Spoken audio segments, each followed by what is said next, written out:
Hello students, स्वागत है आपका डिफेंस ट्यूटर की इस वीडियो में। आज की इस वीडियो में हम बात करेंगे कोस्ट गार्ड नाविक जीडी के लिए प्रैक्टिस सेट नंबर 4 को। यह प्रैक्टिस सेट आपके मैथ्स के रिलेटेड होंगे, यानी यह आपका प्रैक्टिस सेट मैथ्स स्पेशल होगा। इस प्रैक्टिस सेट्स में आपके मैथ्स के जो भी चैप्टर्स आपके जीडी में पढ़ने हैं उन सभी से कंबाइंड क्वेश्चंस यहाँ पे करवाए जाएंगे।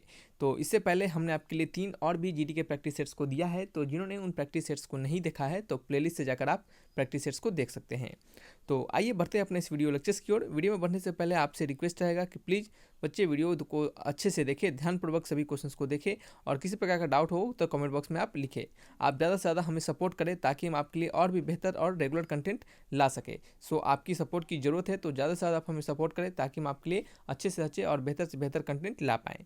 तो बढ़ते हैं अपने क्वेश्चन नंबर 1 की ओर। पहला क्वेश्चन आप यहाँ पे देख सकते हैं, यहाँ पे प्रैक्टिस सेट से, तो जल्दी से हम क्वेश्चंस को बनाएंगे और आपको अच्छे से जो भी चीज़ यहाँ पे है आपके सामने उनको समझाएंगे। और जो फार्मूला यहाँ पे निकल के आते हैं उस फार्मूला को आपको क्या करना है, नोट करना है अपने कॉपी में और उसको लिख लेना है, ठीक है। और देन फिर जब भी आपका एग्जामिनेशन होने वाला हो, 1 से 2 दिन पहले आपको उन फार्मूलाज को पढ़ लेना है, ठीक है। इस वीडियो के पीडीएफ को डाउनलोड करने के लिए डिस्क्रिप्शन बॉक्स में लिंक दिए जाएंगे, उस लिंक पर क्लिक करके डाउनलोड कर सकते हैं, या फिर आप टेलीग्राम चैनल को ज्वाइन कर लीजिए। आपको डायरेक्टली टेलीग्राम चैनल पर ही लिंक प्रोवाइड करवा दिए जाएंगे। टेलीग्राम चैनल के लिंक भी डिस्क्रिप्शन बॉक्स में ही दिए गए हैं। तो यहाँ पे पहला क्वेश्चन आप यहाँ पे देख सकते हैं, लिखा गया है कि लॉग 243/625। तो ये बहुत ही सिंपल क्वेश्चन है। आपने एक फार्मूला पढ़ा होगा, लॉग क्या पढ़ा है, 2 फार्मूला यहाँ पे यूज किया जाएगा लॉग के रिगार्डिंग, तो नोट करके उन दोनों फार्मूला को लिख लीजिएगा। पहला है आपका लॉग m पे पावर n, तो इसका फार्मूला होता है n इंटू लॉग m, ठीक है, आपने ये पढ़ा होगा। दूसरा फार्मूला है कि लॉग m अपॉन n, तो इसका फार्मूला क्या होता है, log m minus log n, ठीक है। ये दोनों फार्मूला को यहाँ पे हम यूज करने वाले हैं। तो देखिए क्वेश्चन हमारा देख सकते हैं, क्वेश्चन में कहा जा रहा है कि लॉग 243 अपॉन 625, ठीक है।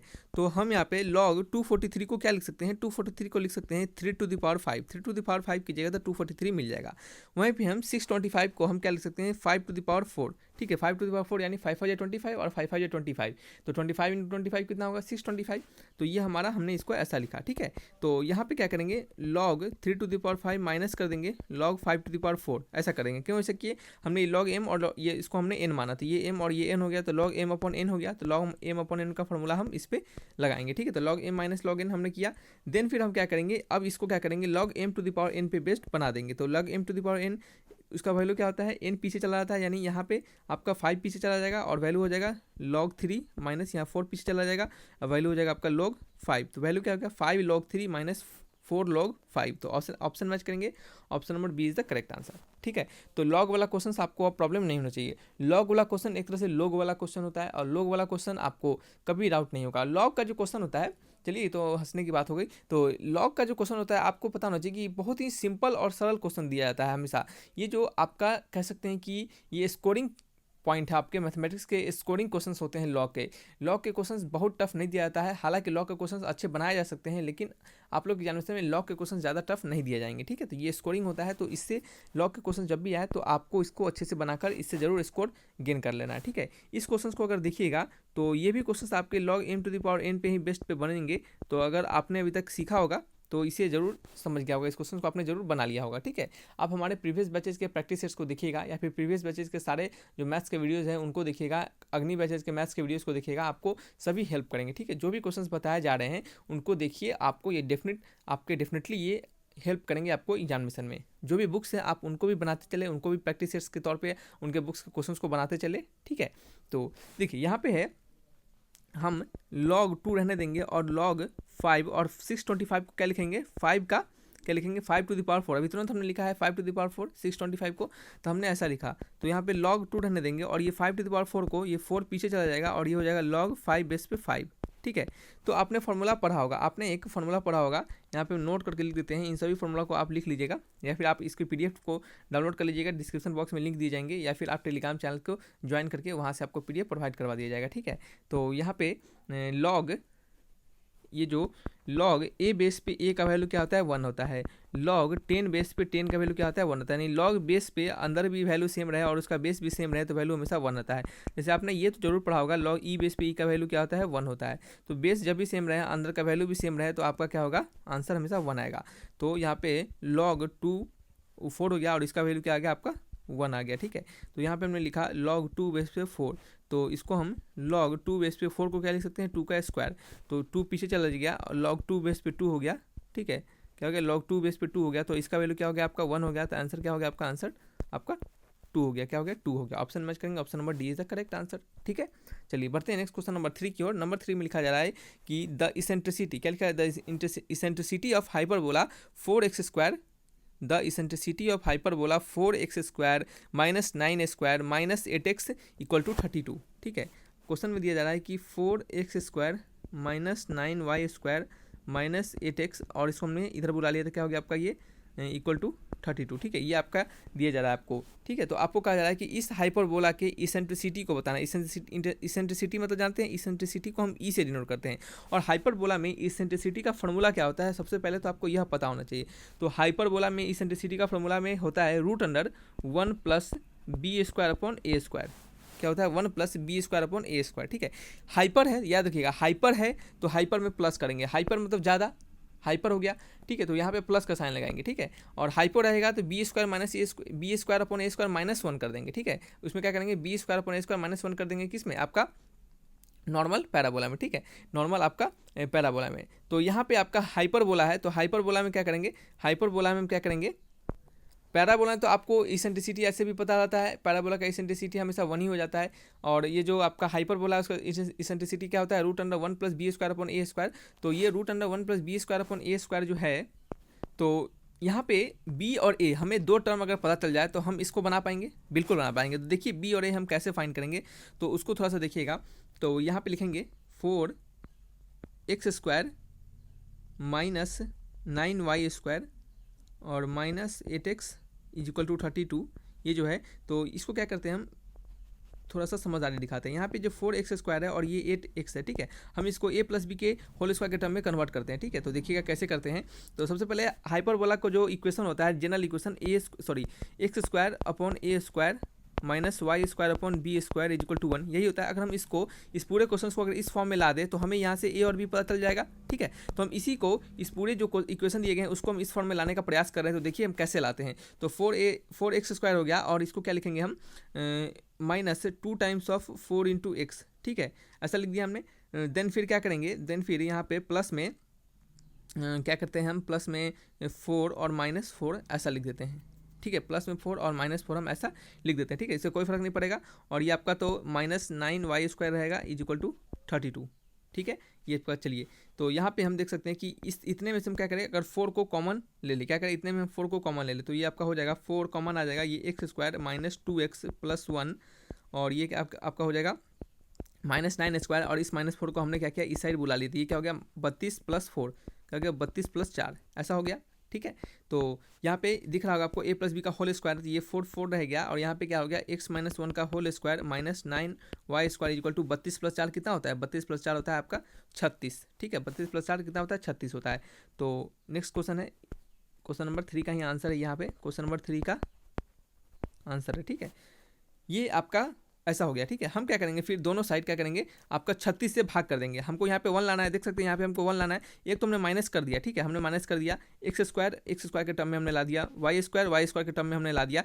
लेकिन यहाँ पे हमारा जो y² और x² का कोफिशिएंट 1 है, तो हमें क्या करना पड़ेगा, इसका भी कोफिशिएंट इसका भी कोफिशिएंट आपको क्या करना पड़ेगा, दोनों का 1 करना पड़ेगा, और इधर हमें 1 करना पड़ेगा। तो इधर 1 करने के लिए क्या करेंगे, सभी साइड में 36 से भाग कर देंगे, तो ये आपका x माइनस 1 का होल स्क्वायर इंटू 4/36 माइनस आपका 9 इंटू y² क्या है 9 इंटू y² बटे 36 इज इक्वल टू 1। देखिए इतना लिखने की जरूरत नहीं होता, हम ये लिख रहे हैं ताकि आपको समझ में आए अच्छे से, ठीक है, नहीं तो इतना लिखने की कोई जरूरत नहीं है, ठीक है। 4 9 36 minus times of y² 9 4 36 is equal to 1। तो ये आपको किस पैटर्न पे आ गया, ये आपका पैटर्न आ गया कौन सा, ये आपका पैटर्न हो गया x² अपॉन a²। ये आप 9 को ना क्या कीजिए, यहीं पे 3 का स्क्वायर लिख दीजिए, और ये 4 को ना आप क्या कीजिए 2 का स्क्वायर लिख दीजिए, माइनस y² अपॉन क्या हो गया b का स्क्वायर इज इक्वल टू 1। तो यहाँ से हमें a का वैल्यू क्या मिला 3 और b का वैल्यू क्या मिल गया 2। इसेंट्रिसिटी का फॉर्मूला क्या होता है 1 माइनस b² अपॉन a², ये प्लस में, ठीक है, 1 plus b² upon a²।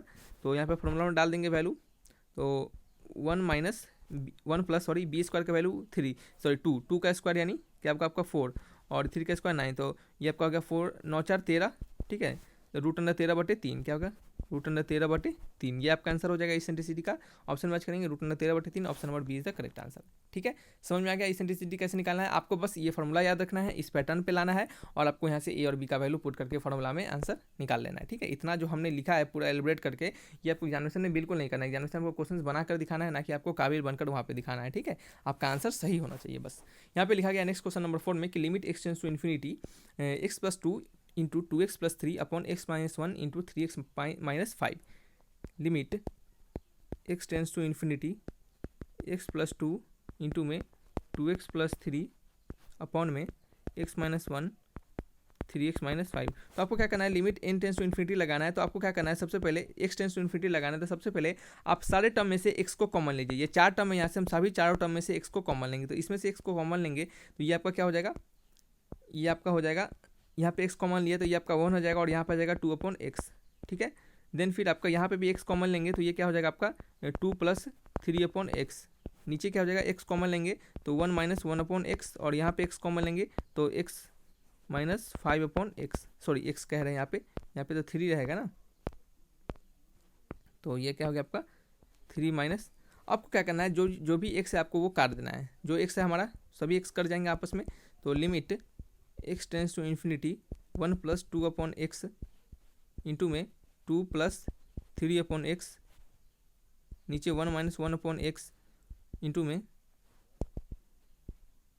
3 - 3/x, sorry 3 - 5/x है, 5/x। ठीक है, अब जहाँ x है वहाँ इन्फिनिटी पुट कर देंगे। और आपको पता होगा कि 1/∞ क्या होता है, वो 0 होता है। ठीक है, तो जहाँ इन्फिनिटी वहाँ 0 x है वहाँ इन्फिनिटी पुट करेंगे तो ये 2/∞, तो 2/∞ क्या हो जाएगा, 0 हो जाएगा। देखिए 1/∞ या फिर समथिंग कोई वैल्यू ऊपर रहे और उसको /∞ करेंगे तो वैल्यू हमारा 0 आएगा। ठीक है, तो ये वैल्यू 0, ये कट गया, ये सब कट गया, ये कट गया, ये कट गया, वैल्यू हमारा क्या बचेगा, ऊपर में बच गया 1 और इंटू में क्या बचेगा यहाँ पे 2, तो 1 × 2 अपॉन नीचे क्या बचेगा 1 × 3, तो वैल्यू क्या आ गया 2/3, क्या गया 2/3। Option number B is the correct answer. ठीक है, चलिए बढ़ते हैं नेक्स्ट क्वेश्चन नंबर 5 की ओर। 5th नंबर क्वेश्चन में लिखा जा रहा है कि यदि f(x) का वैल्यू 1 - x अपॉन 1 + x है तो find the domain of f inverse x। तो डोमेन क्या होगा इसका, डोमेन यानी प्रांत क्या होगा, इसका डोमेन क्या होगा। तो डोमेन कैसे निकालेंगे, ये जो अगर हमारा f(x) का वैल्यू दिया जा रहा है 1 - x अपॉन 1 + x, तो आपको f इनवर्स x का क्या निकालना है, आपको प्रांत निकालना है, f इनवर्स x का डोमेन निकालना है। तो f इनवर्स x का डोमेन निकालने के पहले सबसे पहले क्या करेंगे, हमें f इनवर्स निकालना पड़ेगा। क्या करना पड़ेगा, f इनवर्स x हमें निकालना पड़ेगा। तो हम मान लेते हैं कि इसको fx को हम y मान लेते हैं। ठीक है, और अब क्या करेंगे, क्रॉस मल्टीप्लाई करेंगे। क्या करेंगे, क्रॉस मल्टीप्लाई करेंगे। तो y + yx = 1 - x। ठीक है, तो यहाँ पे ये आपका y × x + x = 1 - y हो गया। तो x का वैल्यू क्या आ गया, y + 1 = 1 - y। तो x का वैल्यू क्या आ गया 1 - y/1 + y।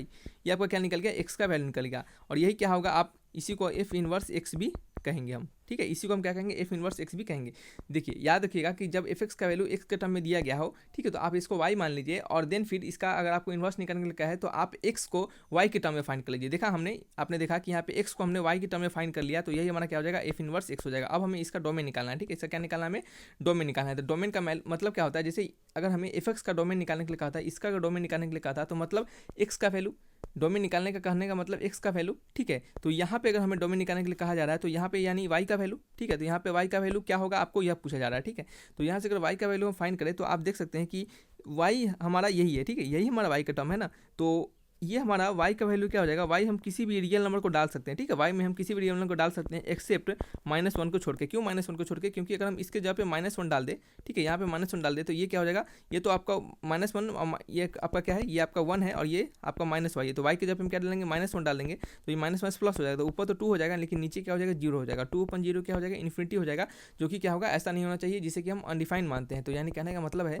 कि नीचे हमारा जो वैल्यू है y, वो क्या होगा, इस y में हम किसी भी रियल नंबर को डाल पाएंगे। ठीक है, इस y में हम किसी भी रियल नंबर को डाल पाएंगे, लेकिन इस y में हम क्या करेंगे, किसी भी रियल नंबर को डाल पाएंगे, लेकिन हम यहाँ पे -1 नहीं डालेंगे। क्यों नहीं डालेंगे, क्योंकि जैसे ही यहाँ पे -1 डालते हैं तो नीचे वाला क्वांटिटी हमारा 0 हो जाएगा और 1/0 या फिर समथिंग/0 क्या हो जाएगा, इन्फिनिटी हो जाएगा। ठीक है, जो कि ये अनडिफाइंड टर्म माना जाएगा। तो यहाँ से हमें क्या पता चला, इस क्वेश्चन का रेंज जो होगा वो क्या होगा, इसका रेंज होगा आपका इसका जो डोमेन होगा वो क्या होगा, r - -1। ठीक है, option number B is the correct answer. ठीक है, तो इस तरीके से क्या निकालना है, तो इसके डोमेन निकालना है। डोमेन निकालना बहुत ही आसान होता है। याद रखिएगा कि अगर आपको डोमेन निकालने के लिए कभी भी कहा जाए तो डोमेन का मतलब एक्स का वैल्यू, आप कन्फ्यूज हो जा रहे होंगे यहाँ पे कि सर यहाँ पे तो आप वाई का वैल्यू निकालना है। तो याद रखिए यहाँ पे हमारा जो वैल्यू है वो एक्स को वाई के टर्म में लिखे हैं। आप इस क्वेश्चन को ना, आप ये जो वैल्यू निकला है आप इसको अगर थोड़ा सा और अच्छे से लिखे तो आप इसको F inverse x is equal to 1 minus x upon 1 plus x भी लिख सकते हैं। आप इसको ऐसा भी लिख सकते हैं। ठीक है, जो कि किसके बराबर है आपका, ये आपका सॉरी ये क्या किसके बराबर है, एफ इनवर्स एक्स के बराबर है। तो आप एफ इनवर्स एक्स को ऐसा भी लिख सकते हैं। हमने ऐसा कैसे लिखा, हमने क्या किया, वाई के जगह पे एक्स डाल दिया और एक्स के जगह पे वाई डाल दिया। ठीक है, इन्वर्स निकाल के हमेशा, आपने पढ़ा होगा कि इन्वर्स निकाल के हमेशा वैल्यू को इंटरचेंज कर देते हैं। ठीक है, एक्स के जगह पे वाई के जगह पे एक्स डाल देते हैं, वो हमारा प्रॉपर इन्वर्स हो जाता है। ठीक है, तो इस तरीके से आपको बनाना है। ठीक है, चलिए एक और क्वेश्चन है आपका डोमेन रेंज का, वहाँ पे आपको शायद सारे डाउट और भी क्लियर हो जाएंगे। तो नेक्स्ट क्वेश्चन है आपका क्वेश्चन नंबर 6 नंबर क्वेश्चन में क्या लिखा जा रहा है, 6 नंबर क्वेश्चन में लिखा जा रहा है आपका find the inverse of 4 minus root under minus 9। तो 4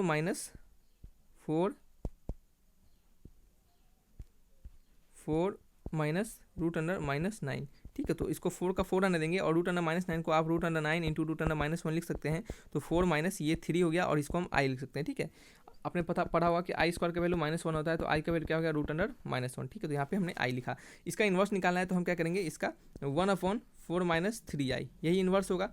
तो इसको इन्वर्स ऐसा में तो कोई आंसर दिया नहीं है इस टर्म में, तो हम क्या करेंगे, इसको रेशनलाइज कर देंगे। तो 4 माइनस 3i इंटू में 4 plus 3i upon 4 plus 3i, तो ये वैल्यू हो जाएगा 4 प्लस 3i अपॉन में a माइनस बी और a प्लस बी। ठीक है, तो a minus B a plus B A square minus B square यानी 4 का स्क्वायर 16 और माइनस और 3 स्क्वायर यानी 9 और i का स्क्वायर का वैल्यू क्या होता है, -1 होता है। तो ये क्या हो जाएगा, +1 हो जाएगा। तो ये आपका 4 प्लस 3i अपॉन 25, तो ये वैल्यू हो जाएगा 4/25 प्लस 3/25 इंटू आई। अब देखिए ऑप्शन मैच कीजिए, ऑप्शन कोई तो मैच कर रहा होगा, तो ये मैच करेगा आपका option number B is the correct answer. तो इस तरीके से आपको क्या करना है, इनका इन्वर्स फाइंड करना है। नेक्स्ट क्वेश्चन बढ़ते हैं नंबर 7 की ओर। नेक्स्ट क्वेश्चन है क्वेश्चन नंबर 7। इसमें कहा जा रहा है कि limit x tends to infinity x minus root under x square plus x.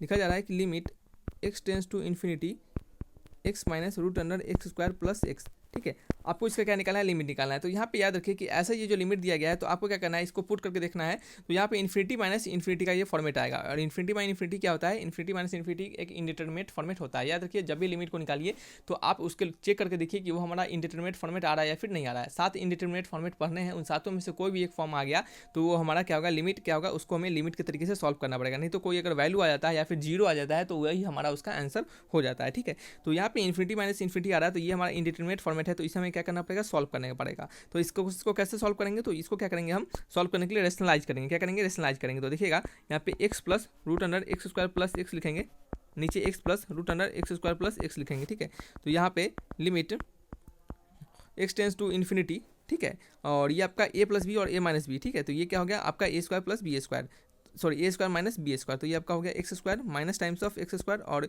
ये क्या हो गया आपका माइनस टाइम्स ऑफ एक्स, ऐसा हो गया। नीचे क्या हो गया, x plus root under x square plus x. ठीक है, यहाँ से एक्स स्क्वायर कट गया, ये आपका वैल्यू हो गया limit x tends to infinity minus x upon, यहाँ पे क्या करेंगे, यहाँ से हम एक्स कॉमन लेंगे। तो यहाँ से एक्स हमने कॉमन लिया तो वैल्यू हो गया आपका 1 प्लस, यहाँ से हमने एक्स कॉमन लिया तो ये आपका क्या होगा, रूट अंडर, ये आपका एक्चुअल में यहाँ से एक्स स्क्वायर कॉमन लिया हो गया होगा तभी तो बाहर रूट के अंदर निकल के एक्स हुआ होगा। ठीक है, तो यहाँ से ये आपका 1 हो गया, ये प्लस क्या हो गया 1/x हो गया। ठीक है, ऐसा हो गया होगा। ठीक है, चलिए तो अब क्या करना है हमें, अब हमें करना है इसको x के जगह पे इन्फिनिटी पुट कर देना है। तो x के जगह पे इन्फिनिटी पुट कर देंगे। चलिए, तो x के जगह पे हमने इन्फिनिटी पुट किया तो सबसे पहले तो x से x कट जाएगा, तो यहाँ पे ऊपर -1 बच जाएगा और नीचे क्या हो जाएगा, इतना।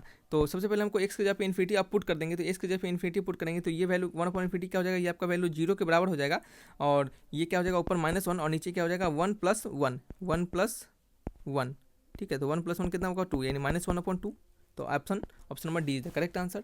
ठीक है, चलिए नेक्स्ट क्वेश्चन है क्वेश्चन नंबर 8 नंबर क्वेश्चन में क्या कहा जा रहा है कि F x square minus 9 x minus 3 क्या है, x square minus 9 upon x minus 3 का प्रांत और आपको परिसर निकालना है, यानी डोमेन और रेंज इनके निकालना है। तो डोमेन निकालना है सबसे पहले। तो एफ का वैल्यू दिया गया है x square minus 9 upon x minus 3, तो इसका डोमेन निकालना है। याद रखिएगा डोमेन निकालने के लिए हमने आपको क्या कहा है कि एक्स का वैल्यू, जो एक्स का वैल्यू होगा वही डोमेन होगा। तो यहाँ पे एक्स का वैल्यू हम क्या क्या डाल सकते हैं, वही हमारा डोमेन हो जाएगा। तो यहाँ पे हम जो डोमेन होगा वो क्या होगा, डोमेन होगा, आप देख सकते हैं कि यहाँ पे हम किसी भी रियल नंबर को डाल सकते हैं। ये हमारा क्या है, एक रेशनल फॉर्म है। और रेशनल फॉर्म का जो कह सकते हैं कि आपका जो डोमेन होता है वो क्या होता है, आपका रियल नंबर माइनस नीचे वाला quantity not equal to zero. यानी आप देख सकते हैं कि जो रियल नंबर हो गया, जो डोमेन हो गया वो हो गया R minus x minus three not equal to zero, यही आपका डोमेन हो गया।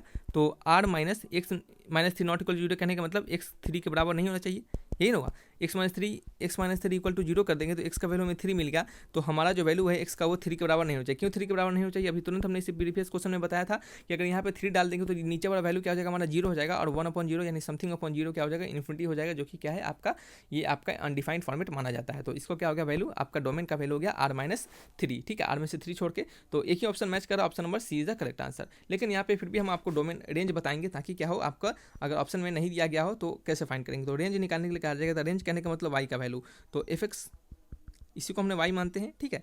ये आपका एक्स स्क्वायर माइनस 9, तो हम क्या लिखेंगे ए प्लस बी और ए माइनस बी, यानी एक्स माइनस थ्री और एक्स प्लस थ्री अपॉन क्या है एक्स माइनस थ्री।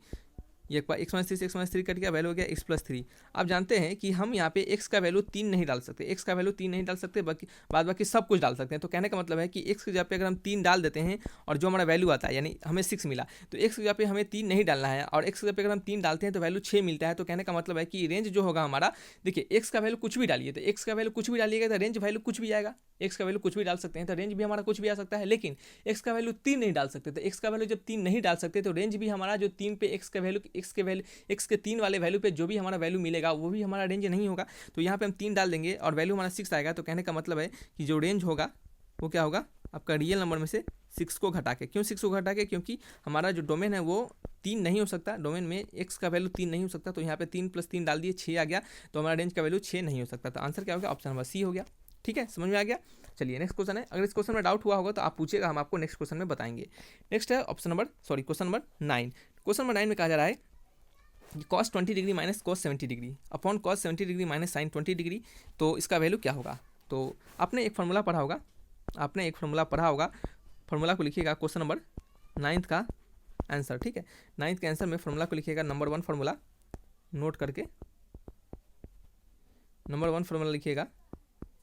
क्या लिखिएगा नंबर 1 फार्मूला में, जो फार्मूला यहाँ पे यूज करेंगे वो cos c minus cos d, इसका फार्मूला होता है 2 into sine c plus D by 2 और इंटू में sine d minus C by 2। एक फार्मूला लिखिएगा sine c minus sine d, इसका फार्मूला क्या होता है 2 into sine c minus D by 2 into में cos c plus D by 2, ठीक है। तो यहाँ पे हम इसी फार्मूला को यहाँ पे अप्लाई करेंगे। तो 2 into cos C minus cos D है, तो 2 into cos C plus D by 2 into sine C plus D by 2 और sine D minus C by 2, यानी 2 इंटू साइन 20 प्लस 70/2, तो 2 इंटू साइन 20 प्लस 70 यानी 7 8 9 90/2 यानी 45, ठीक है। इंटू में sine D minus C by 2 यानी 70 माइनस 20 यानी 60/2 यानी 30, ठीक है, upon sine C minus sine D यानी 2 into sine C plus D 2 into आपका sine C minus D by 2 यानी आपका 70 माइनस 20/2 यानी 70 माइनस 20 कितना होगा, 70 माइनस 20 होगा आपका 60/2 यानी 30, इंटू में क्या होगा 2 इंटू कॉस हो गया, और फिर क्या हो गया आपका ये साइन होगा ना, sine C minus D by 2, और फिर क्या होगा कॉस सी प्लस डी यानी 70 + 20/2 यानी 90/2 यानी 45। तो ये आप देख सकते हैं कि 2 साइन 30 से 2 और साइन 30 कट गया, कॉस 45 से आपका साइन 45 कट जाएगा। देखिए अब कॉस 45 से साइन 45 कट जाएगा, कुछ बच्चों को लगेगा सर कैसे काट दिए, तो चलिए इसको आप tan 45 लिख सकते हैं, और tan 45 का वैल्यू क्या आ जाएगा 1 आ जाएगा। और ऐसे भी कॉस 45 का वैल्यू 1/√2 होता है, साइन 45 का वैल्यू 1/√2 होता है, तो 1/√2 से 1/√2 कट ही जाएगा ना। तो आंसर क्या होगा ऑप्शन नंबर बी, ठीक है।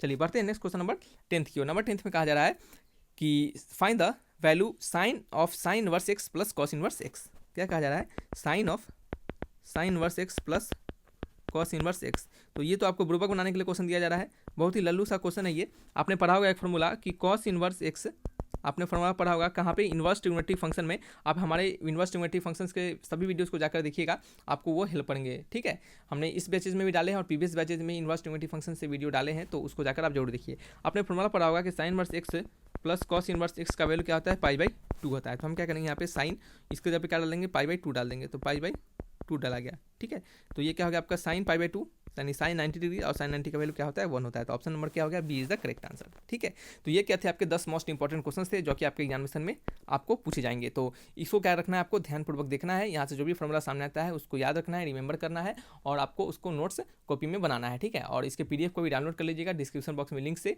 और आप इसके टेलीग्राम चैनल को भी ज्वाइन कर लीजिएगा ताकि वहाँ पे आपको लिंक डायरेक्टली प्रोवाइड करवा दिए जाएंगे। ठीक है, जो भी बुक्स है उसको बनाइए, एग्जामिनेशन के लिए समय कम है, सो आप अपने पढ़ाई की तरफ फोकस्ड हो जाइए। तो रखते हैं इस वीडियो को यहीं पे। Thanks for watching my video, तब तक के लिए बाय बाय।